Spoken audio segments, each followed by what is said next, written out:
I'm here with Charlie. I'm in such a good mood. Look at this sunshine, look at this blue sky. Today I'm feeling hopeful. We're going to investigate the engine a little bit because this one doesn't run. And I knew that when I bought it. I only bought it for the gearbox, but here we are, we're using the shell. Basically, with H22s, there is a really common problem with the valves. We're going to try and adjust the valves today. When we compression tested it, 2 cylinders were running around 200 PSI, and the other 2 were running around 100. It could be a number of things. It could just be a simple fix. Fingers crossed. Charlie's gone in to grab tools. I am here. Prelude. Daily. Sunshine. That is what we are doing. Charlie has arrived with tools. So we're gonna get cracking. I can't actually get my fingers in here though. How did you do it last time? What a mess. It was bullshit. Hot. Oh, my hair. Is this one of my hairs? Yeah, it actually is. Charlie bought new tools this morning, so he's really excited. But tell my followers what you describe this breaker bar as. It's cute. Cute. It is. It's a 3H breaker bar. It's cute. We are disconnecting the battery for safety. Isn't that And right? all this wiring is And the wiring is big. Have we decided if we can just sack it off? sacking it off. That's what I'm doing. We're fully sacking it off, okay. So the guy who bought this off, he said that he thought the fuel pump was broken and that was why it wasn't running. So he patched 2 together, he said. To be fair, you wanted to compression test it first, didn't you? Yes, please. Just so I know what it's at. If you look at it, the reason I think it's a mobiliser is because that's a speaker.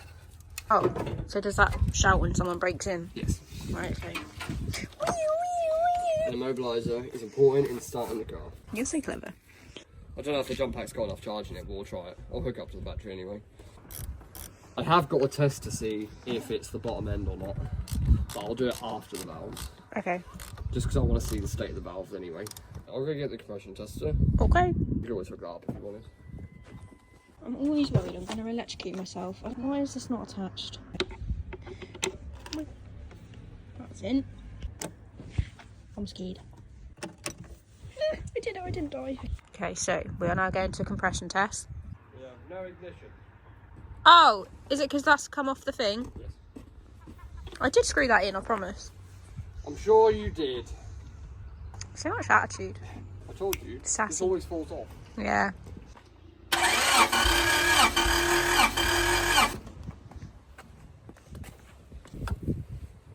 $200-ish. Is that cylinder 1 or 4 because it's at the end? This is cylinder 1.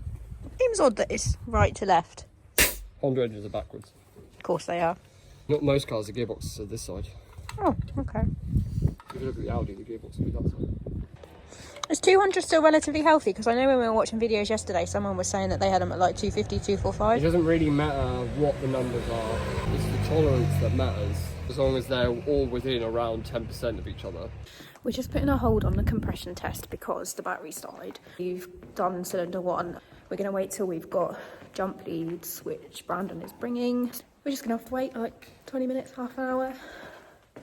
Carried out my investigations, and the inlet needs to have 0.006 inches to 0.007, and the exhaust needs to have 0.007 to 0.008 inches. I'm going to whip the bumper off. I need to get to the crank pulley to then make the cylinder that I'm checking top dead centre. Yes, that is correct. I know it's correct, don't you tell me. I now feel like I could do this, but I won't. I'm joking. I know that you're willing to do it. It's just like, because of the videos, I understand it. Yeah. Does it look like top dead centre? Yes. Woohoo! So that's top dead centre on this cylinder, and then when I go counterclockwise, that'll be cylinder for this one. Another, and then 180 degrees will be that one. And then 270 degrees will be that one. Will it? Yeah. You thought it would just be like in order, really? Yeah, it's the firing order of the engine. Exhaust was 007, correct? Exhaust was 007 to 008, and inlet was 006 to 007.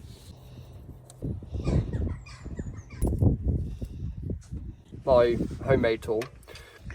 So you can buy a valve adjustment tool, or you can do what Charlie's done and hammer a socket into a spanner. And then you just need a flathead to go in through the socket. So the socket holds the bolt while you can adjust the screw in the middle to adjust the valve. Much, yeah. Close up. Just tighten that. So tighten the screwdriver and then tighten the socket while holding the screwdriver.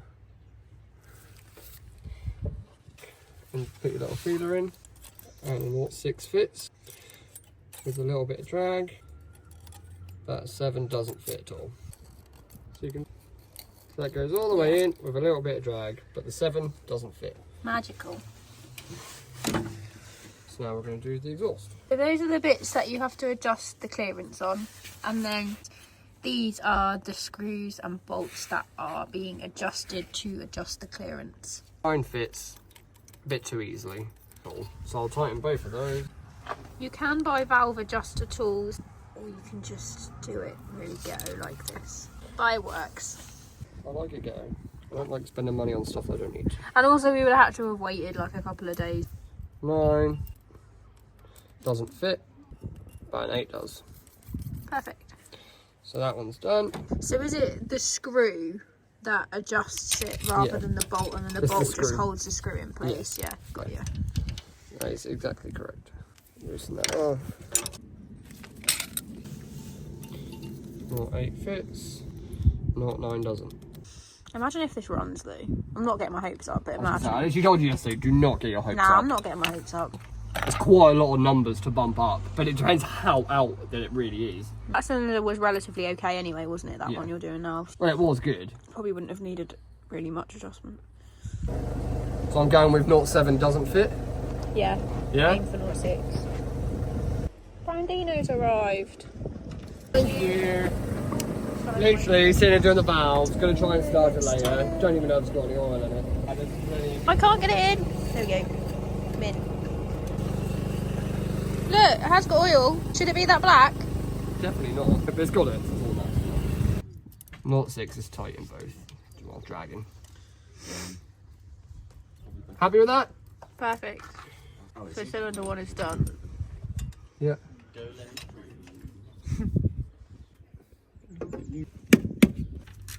YouTube, do you think this breaker bar is cute? Yes. This isn't a breaker bar. Oh, that one, okay. Hang on. You know what a breaker bar is? Yeah, I know, I just thought that's what you picked up and that's why you said it.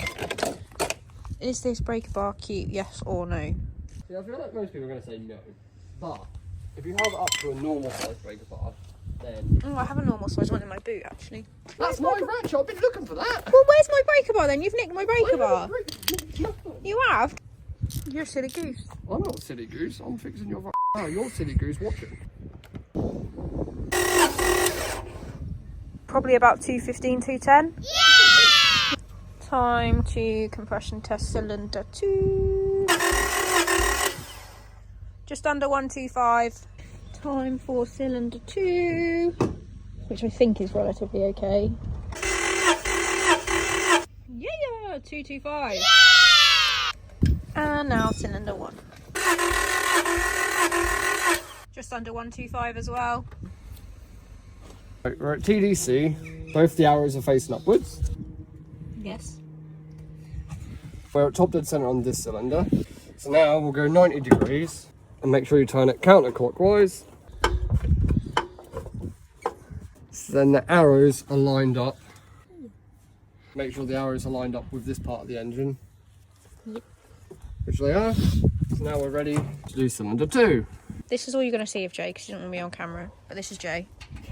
Wave your foot at us, Jay. Dusty ass Air Max 90. Yeah. He's a sexy man, and that's all you need to know. Yeah. I didn't mean to agree with that. Sorry, Charlie.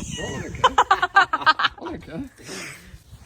Charlie is now adjusting the valve clearances on cylinder 2 while I'm eating lunch. So the clearance on the intake needs to be 0.006 to 0.007 inches. And then on the exhaust side, it needs to be 0.007 to 0.008. Some people say 0.009. We are now on cylinder 1. What are you testing in there at the minute, 8 or 9? I'm testing 0.08, very tight. See if a 7 fits. 7 fits on both of them. I'm going to test the rear at 0.6, which fits.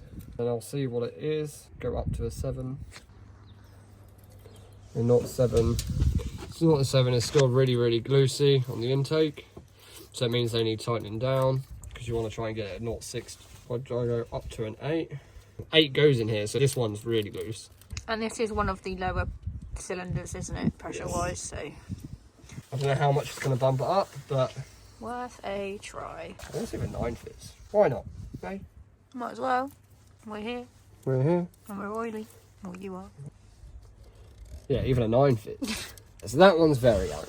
If I put my 10mm on, so you want to loosen it, but you also want to hold the middle of the flathead at the same time. So if you loosen it like that, and then tighten it with your screwdriver. Now I've loosened it, I'm just going to tighten it back up again. So then I can now go to see where I'm at. Right, so this is a 009, and a 9 doesn't fit.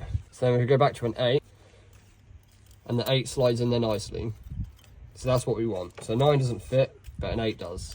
So for the stupid people and me, what are these bits called? This is the camshaft. Camshaft. Yeah, so this is the camshaft, and these are cam lobes.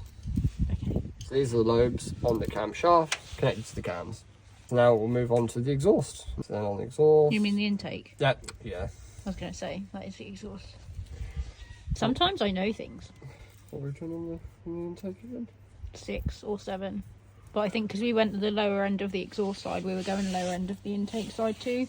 Because it was 8 to 9 and we're doing 8, so I think I said to do 6 because it was 6 to 7. I think I've been going with 6. It's mainly your intake, which ones are out. Right, so because this one was quite loose, I've just tightened it quite a bit. I'll try 6. And 6 doesn't quite fit, so I'll try 5. So I know roughly where I'm at. And 5 just about fits. So I'll loosen it off a little bit. 0.06 fits, and 0.7 doesn't. Woohoo! At least the sun's come back out now. TDC. Top dead centre. Right, so we're going for a 0.06. We are indeed. And a 0.7 fits. So I'm going to tighten them down a little bit. 0.6 fits, 0.7 doesn't. Woo. Pop that back on. We are gonna now do another compression test and see if we have any improvement on the other cylinders. We've We've already retested that one. Yes, got since doing the valve. Yeah. Right. Thanks. Right, so we were about 125 last time. No, it's the same. Exactly the same. Yeah. So because the compression didn't go up on cylinder 3, we're just putting some oil in that cylinder. Not a lot. Not a About lot. a teaspoon. Just a tiny little teaspoon amount. Just to then see whether or not it might actually be the bottom end.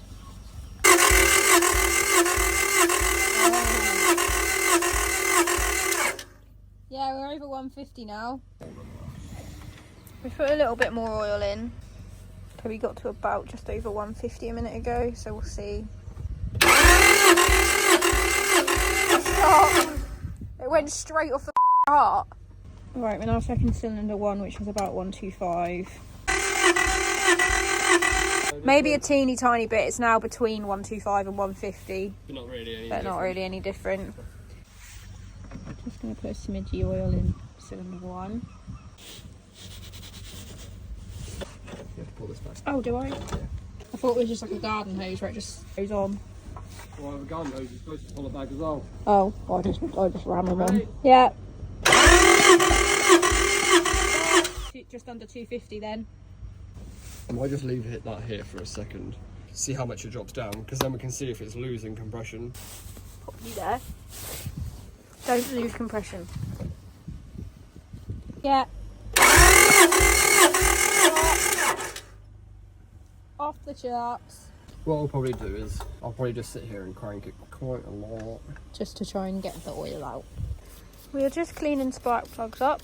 If we put the spark plugs in, it might try and burn some of the oil off. Probably won't run. No, it's not going to run. It's not going to run. See how green this one is. That's a bit gross. Told you.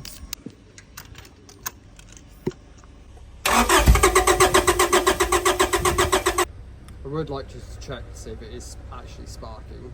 How do we check that? Do you take a plug out, connect it to a HT lead, put it to a ground metal, and then you'll see the spark on the spark plug. Just try and get a nice bit of bare metal. Right, so I'm getting in and I'm trying to start. Yeah, go on then. Sparking? Yeah. So if you hold this, and then I'll start it, you'll be able to see. It's okay, I can see on the video, I'm scared of You sparks. won't see. It's so small. I Oh, promise. is it? I promise. Yeah. Okay, as long as I don't die. You're not gonna die. I promise. This is like a legit way of testing spark plug. Okay! Ready? Yeah. Cute little spark.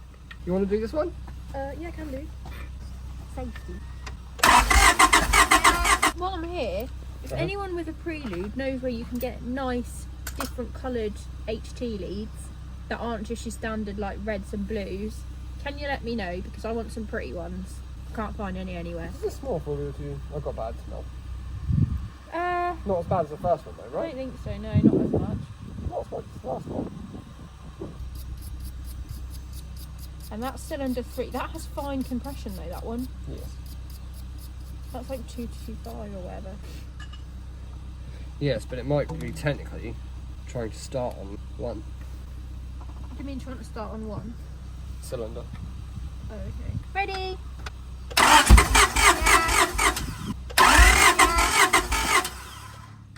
Oh, spark plug is fine then. I'm excited to have a sunroof, drive around on tilt in the summer. I think that I would like to take the fuel rail off. Oh, this bit. Yeah. Did you know? Oh no, I did. I remember. I remember it being there. You want to take that off? What for? Then I can see them actually firing. I would like to see the injectors firing myself. There's peanuts in here. There's actual peanuts. Yeah. An animal has been living in The here. thing I might try and do is if I get a little bit of brake cleaner and try a bit of in the intake. Because although the fuel pump is working, obviously I don't know if they're firing. Right. So instead of me taking all the injectors out, it might be worth just me trying to spray a little bit of brake cleaner in the intake to replace like the fuel, because obviously it's flammable.